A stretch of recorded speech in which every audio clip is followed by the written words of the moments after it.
Langit dan bumi menjadi saksi bisu akan sebuah kisah penciptaan yang agung, manusia pertama yang mulia, yang diciptakan dengan kasih dan kebijaksanaan Allah Subhanahu wa Ta'ala.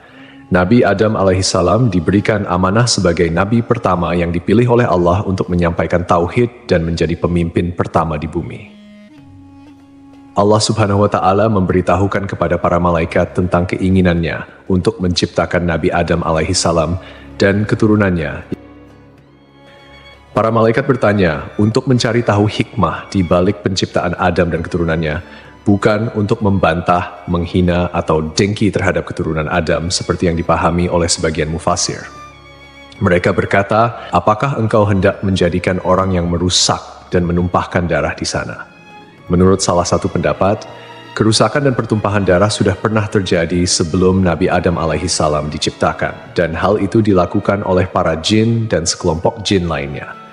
Jin sudah ada 2000 tahun sebelum Adam alaihissalam diciptakan, dan mereka saling menumpahkan darah. Kemudian Allah Subhanahu wa Ta'ala mengirim sepasukan malaikat untuk menghalau mereka ke semenanjung lautan. Menurut pendapat lain, para malaikat mengatakan demikian karena mereka tahu bahwa makhluk-makhluk yang diciptakan dari unsur bumi biasanya berwatak demikian. Lalu Allah Subhanahu wa Ta'ala menjawab pertanyaan para malaikat, "Aku mengetahui apa yang tidak kalian ketahui." Artinya, Allah mengetahui maslahat besar di balik penciptaan manusia yang tidak mereka ketahui. Di antaranya akan muncul para nabi, rasul, orang-orang syidikin, dan syuhada dari keturunan Nabi Adam alaihissalam. Allah Subhanahu wa Ta'ala telah menciptakan Nabi Adam alaihissalam berdasarkan bentuknya. Nabi Adam alaihissalam diciptakan dari tanah yang diambil dari berbagai hamparan bumi. Warna-warni tanah yang tersebar di seluruh bumi ini menjadi sebab keturunan Nabi Adam alaihissalam lahir dengan beragam warna kulit hingga saat ini. Variasi tersebut mencerminkan kebesaran Allah Subhanahu wa Ta'ala dalam menciptakan keanekaragaman manusia. Tingginya 60 hasta atau sekitar 27,43 meter, yang sering dibulatkan menjadi 30 meter.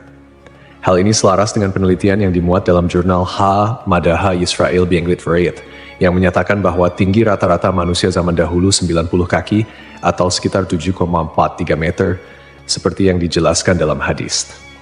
Allah Subhanahu wa Ta'ala telah menciptakan Nabi Adam alaihissalam berdasarkan bentuknya dengan tinggi 60 hasta. Kemudian Allah Subhanahu wa Ta'ala berfirman, "Pergilah dan berilah salam kepada para malaikat, dan dengarkanlah apa yang mereka katakan kepadamu. Itulah kehormatan bagimu dan keturunanmu." Ukuran tubuh manusia terus-terus menyusut secara bertahap hingga sekarang. Tentunya Allah Subhanahu wa Ta'ala memiliki hikmah terbaik terkait penyusutan tubuh manusia, karena rencananya selalu yang terbaik. Meski manusia saat ini tidak memiliki postur tubuh setinggi Nabi Adam alaihissalam, Rasulullah Shallallahu Alaihi Wasallam menyampaikan kabar bahwa penghuni surga nantinya akan memiliki postur tubuh yang serupa dengan nenek moyang mereka, yaitu Nabi Adam alaihissalam. Tubuh penghuni surga akan kembali ke bentuk awal penciptaan manusia. Seperti yang disabdakan Rasulullah Shallallahu Alaihi Wasallam, sesungguhnya tinggi badan para penghuni surga ketika mereka memasuki surga adalah 60 hasta, seperti pohon kurma yang tinggi. Mereka makan buah-buah pohon di surga sambil berdiri. Allah Subhanahu wa Ta'ala juga mengajarkan kepada Nabi Adam alaihissalam nama-nama semua benda yang diketahui manusia, mulai dari nama manusia, hewan, bumi, tanah, lautan, gunung, unta, keledai, hingga nama-nama benda lainnya. Allah Subhanahu wa Ta'ala juga mengajarkan nama lembaran, takdir, dan lainnya. Allah Subhanahu wa Ta'ala mengajarkan nama-nama benda dan sifat-sifatnya, mulai dari benda-benda besar hingga kecil. Allah Subhanahu wa Ta'ala berfirman dalam surah Syad, "Ingatlah ketika Rabbmu berfirman kepada para malaikat, sesungguhnya aku akan menciptakan manusia dari tanah.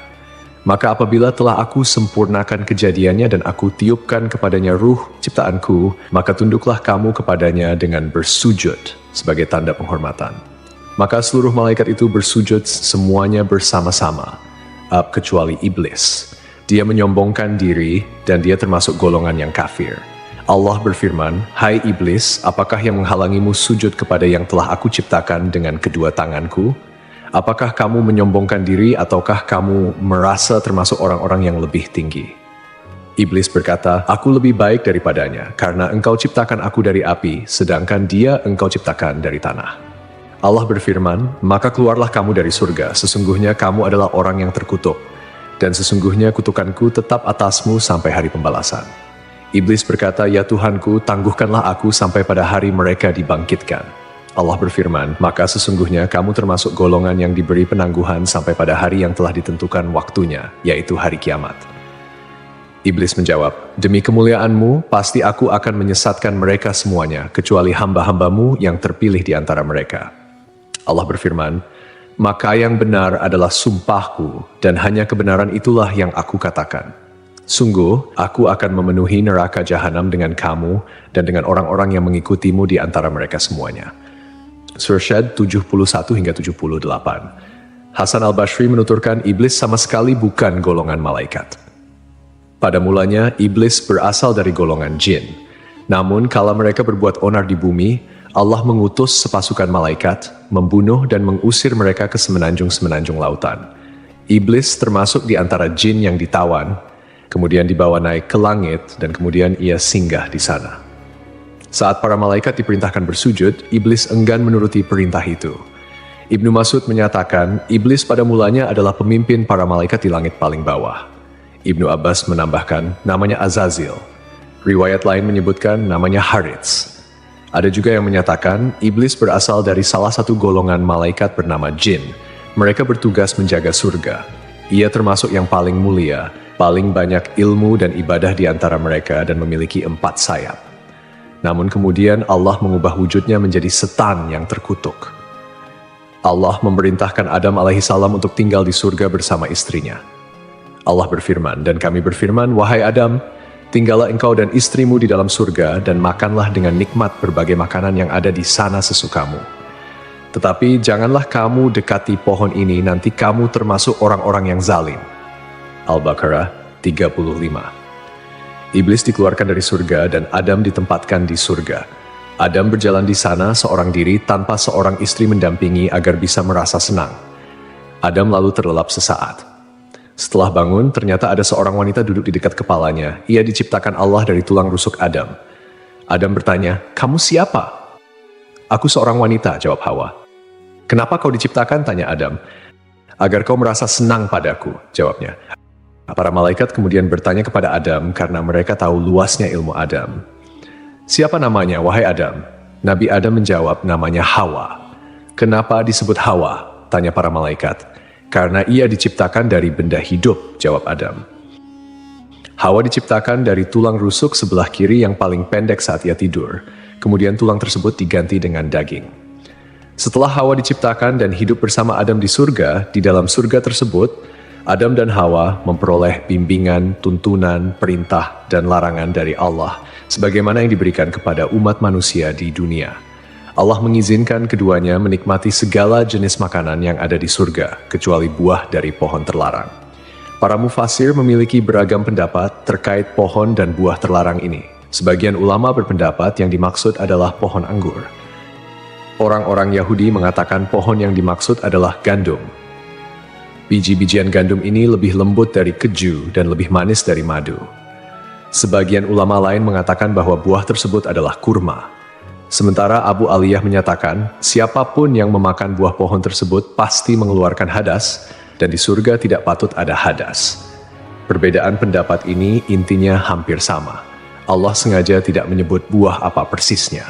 Andai ada maslahat di balik penyebutan nama buah yang dimaksud, tentu sudah Allah sebutkan, sama seperti hal-hal lain yang tidak disebutkan namanya dalam Al-Quran.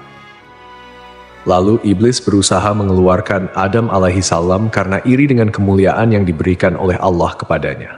Tipu daya berupa bujukan dan rayuan dilakukan oleh iblis agar dapat mengeluarkan keduanya dari surga.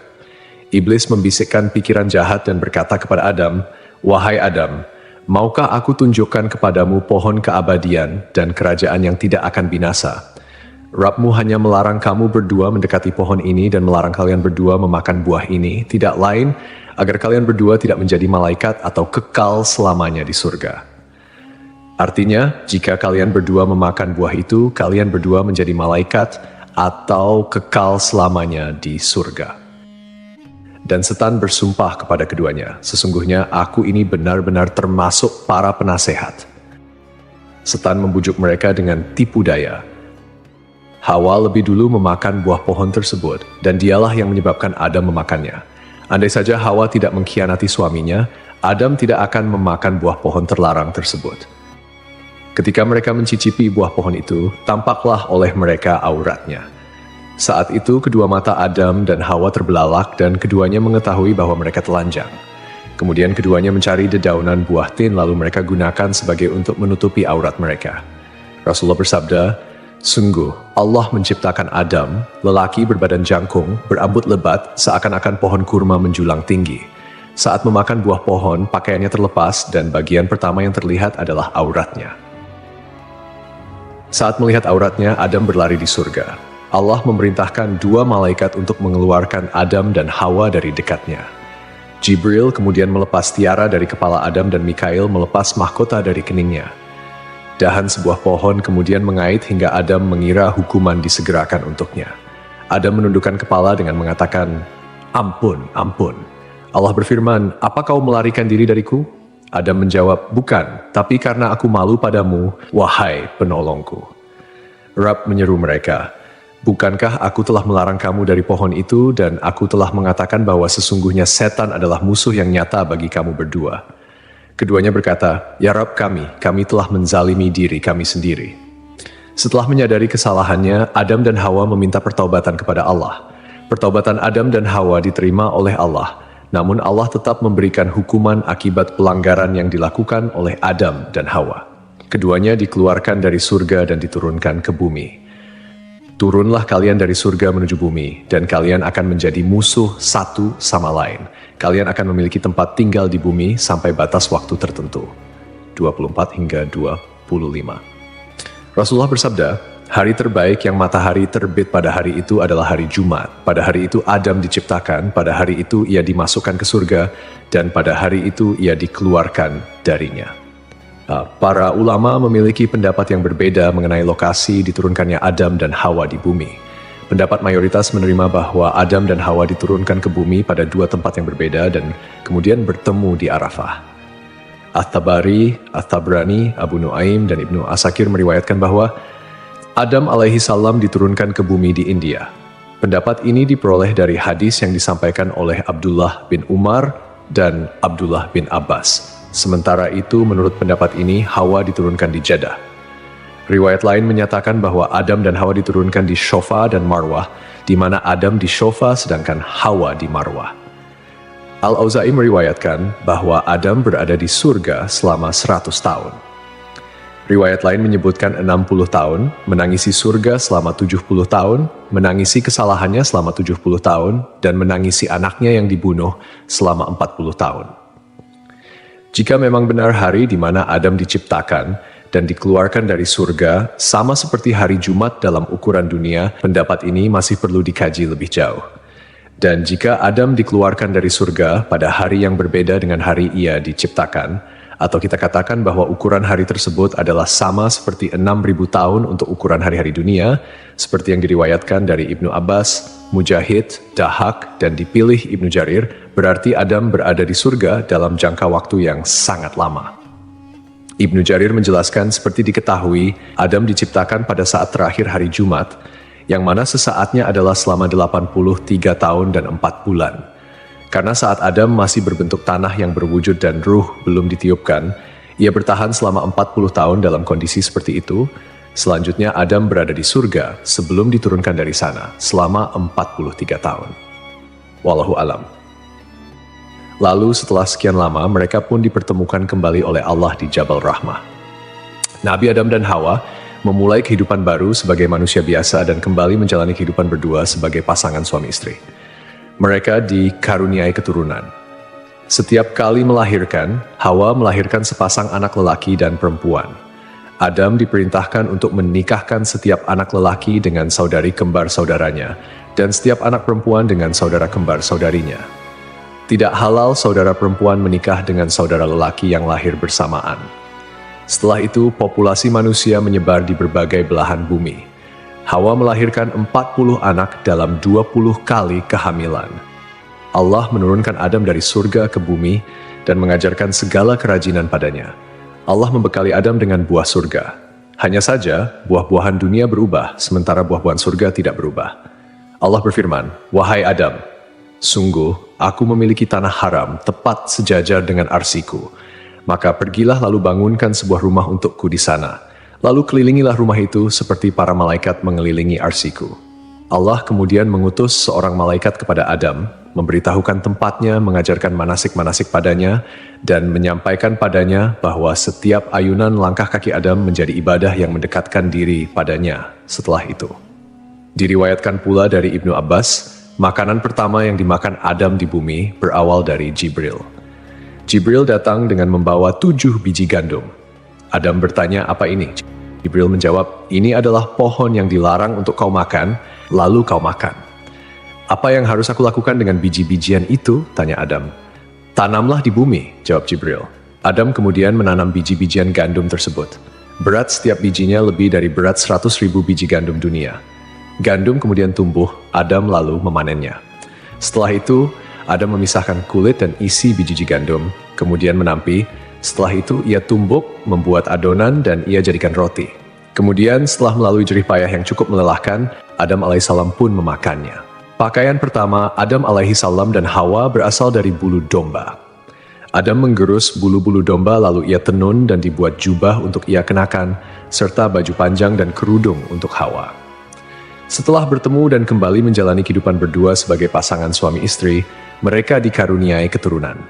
Saat itu, setiap kali Hawa melahirkan, akan selalu lahir anak kembar laki-laki dan perempuan. Kelahiran anak kembar pertama diberi nama Kabil dan Iklima. Kemudian kelahiran anak kembar kedua diberi nama Habil dan Labuda. Ketika anak-anak Nabi Adam alaihissalam dan Hawa tumbuh dewasa, mereka pun memiliki karakter dan sifat yang berbeda. Kabil mempunyai sifat yang keras, sedangkan Habil mempunyai sifat yang lebih lemah lembut dan sabar. Kemudian, anak perempuan Iklima menjadi remaja yang memiliki paras yang cantik, sementara Labuda biasa-biasa saja. Seiring bertambahnya usia, mereka mulai tertarik pada lawan jenis.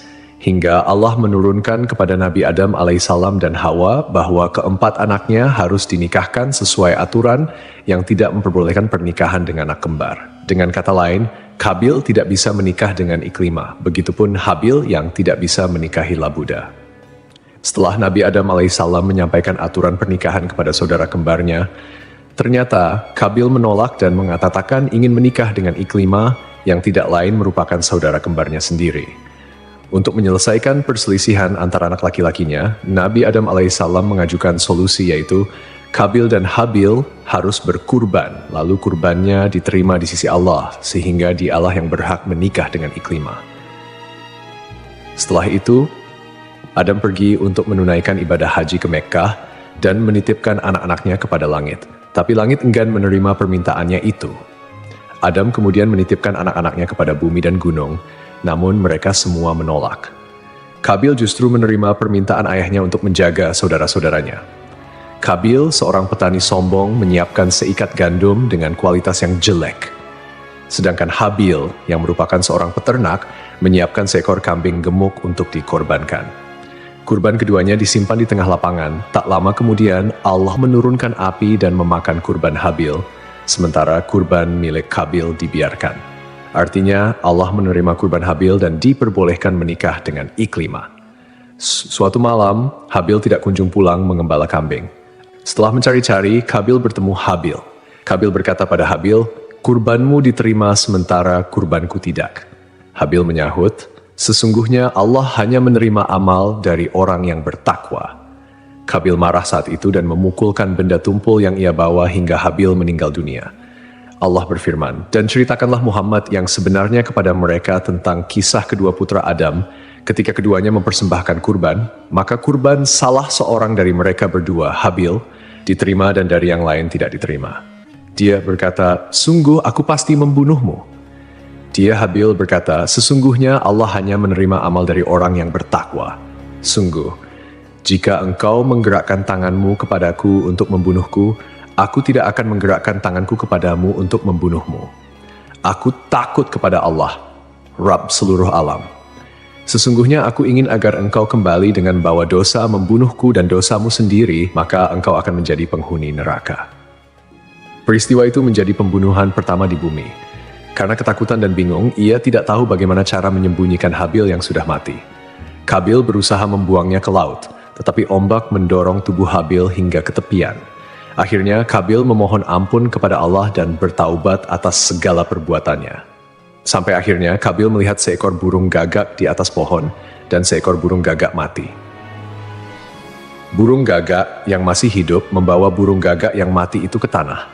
Burung gagak tersebut kemudian membuat lubang di tanah dan mendorong gagak yang mati itu ke dalamnya. Kabil akhirnya paham dan meniru cara burung gagak itu. Mengenai lokasi terbunuhnya Habil, menurut keterangan beberapa ulama, berada di kawasan pegunungan Kasyun sebelah utara Damaskus. Terdapat sebuah gua bernama Gua Dam yang dikenal sebagai tempat Kabil membunuh saudaranya, Habil.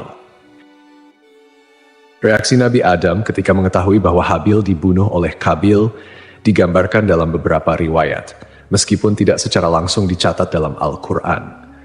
Ketika berita kematian Habil sampai kepada Adam, ia merasakan kesedihan yang mendalam dan hancur melihat salah satu anaknya melakukan tindakan yang sangat tragis dan tidak bermoral.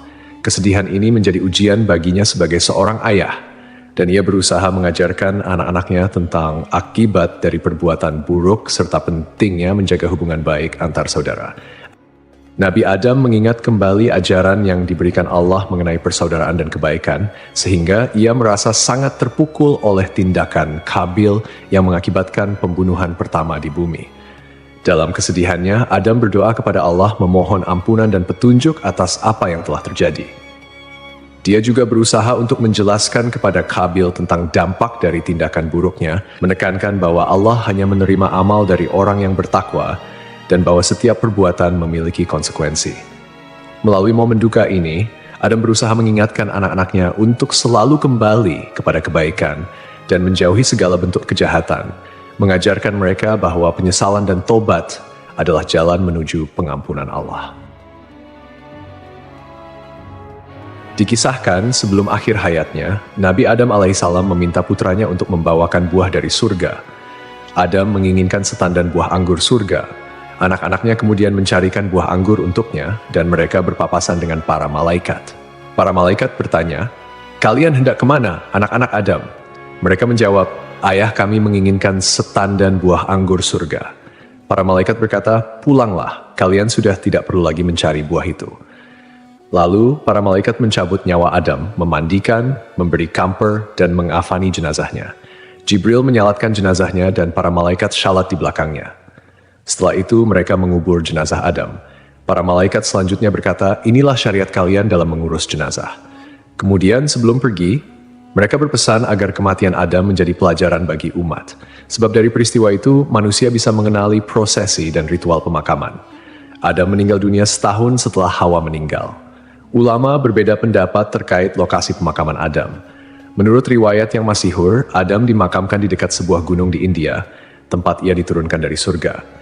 Menurut sumber lain, Adam dimakamkan di gunung Abu Qubais, Mekkah. Sumber lain menyebutkan, sebelum banjir besar terjadi, Nabi Nuh memindahkan jasad Adam dan Hawa dalam sebuah peti. Lalu ia makamkan di Baitul Maqdis, seperti yang disampaikan oleh Ibn Jarir.